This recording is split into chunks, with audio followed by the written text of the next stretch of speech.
Welcome back to part 3 of my production diary for Last Call. So, we did it. We managed to get down to Windsor and record the ensemble. It was an absolute adventure, to say the least. Basically, we rented a gigantic 8-seater Chevy Suburban, just a massive tank of a vehicle. Something I discovered that I didn't know before, rental companies don't put winter tires on their vehicles.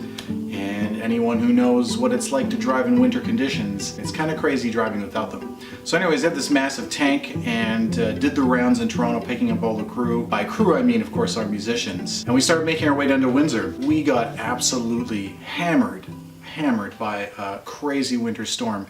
There was blowing snow, there was near whiteout conditions, there was sleet, there was freezing rain, ice pellets, pretty much everything that winter had to throw at us. It did. I think on the way down we saw about 6 jackknifed semis that had gone off the road and ended up in a ditch. It looked like no one got hurt, but on the way back actually we got hammered again, and right around London it just started coming down like crazy. The massive highway, the 401, going the opposite direction was actually shut down completely.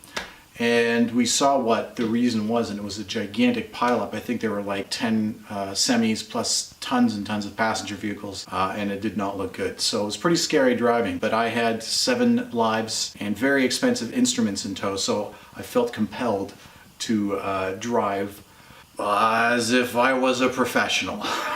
Which I guess I was at that point. But anyways, the recording session. So we got down to Windsor and we started doing some rehearsals. You know, everyone was rolling with the punches really well, but we didn't have playback on the day. Some of the delayed in tracks and click tracks and things like that the musicians were going to be hearing. It turned out to be an interesting challenge because they're not going to play the same in the air as they would play with playback. Playback really makes a big difference. And in fact, another tip, one of the things that our engineer Martin Back of SLR Studios down in Windsor did for us on a later take, one of the more aggressive, energetic cues, was he actually turned up the click track as the track got louder because there was sort of a crescendo that happened through the piece. And what was really interesting is the musicians really responded to that, and they played with a little bit more gusto, a little bit more power near the end as the click got louder, and it resulted in a much different take than the takes before where they were playing to a click track that was sort of steady the whole way through while they were progressively getting louder.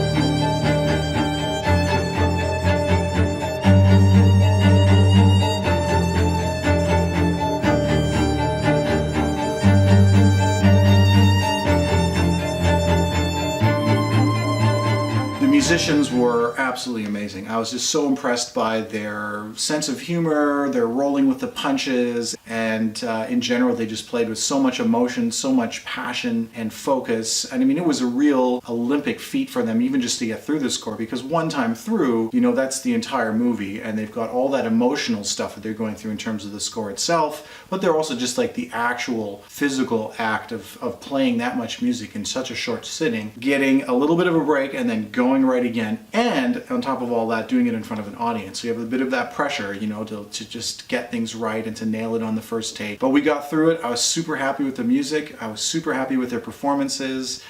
The audience was amazing. You know, we had those secondary students, and even though the weather was kind of bad, they all came out, and I think they really got something out of it. We did a lot of talking about how we got together, the genesis of the project, and then the whole process of how we got from having a concept of a movie to now being on the recording stage and getting it all in the bag. One of the actors, David Wilkins, actually came up from Los Angeles to see the process. It was really awesome to meet him and to hang out with David for the day. So in the end, we got 4 great takes, and I got to take those home and do the mix on them. Martin did a fantastic job with the engineering. I just had so much great material and such great sound. He just really brought all of the best drool-worthy kit that he could from his studios. We did the dub mix with George Flores, post-production, to marry everything together, and that high wire act of doing it all in a single take in front of an audience, I think it really paid dividends. It was a different way to approach it, with the musicians going from cue to cue and going through the whole emotional arc of that movie as opposed to going one take at a time and then going back and doing fixes and stuff like that. It was more like a play, you know, even for them to go through it. So there were some interesting learning moments. I mean, sitting in a car for 5.5 hours with a bunch of musicians, you're bound to learn something, and there were a lot of interesting discussions, a real deep dive down the rabbit hole on tuning. If you're used to playing on a fixed instrument or fretted instruments, and you get some string players to start talking about tuning, wow, you'll learn something pretty big. Some of the experiments were interesting. I mean, I wanted a lot of senza vibrato, no vibrato playing to give it a real cold feel. The musicians resisted that a little bit. Felipe wasn't really convinced that that was going to work. So we kind of split the difference a little bit on that. Where it does come together, I really like the effect. I think it sounds really cool. But all the other experiments, the cloudy effects that Felipe helped me construct, harmonics and all the other stuff sounded great. It really gives it a neat texture and something that's very unique, I think, to this film.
So those kind of experiments, getting outside the bounds of your samples, getting outside of the bounds of the computer, and just going purely with imagination and good orchestration, it's a real refreshing way to approach things. So in the end, I'm really happy with how everything went down. I can't thank Gavin and David enough for their trust in me and their faith that this crazy process would work out, and for giving us the opportunity to record the music in this way. Felipe and the quartet, you guys were amazing, and I'm super happy with the sound in the end. Everyone just rolled with the punches and did such a great job, and I'm really excited.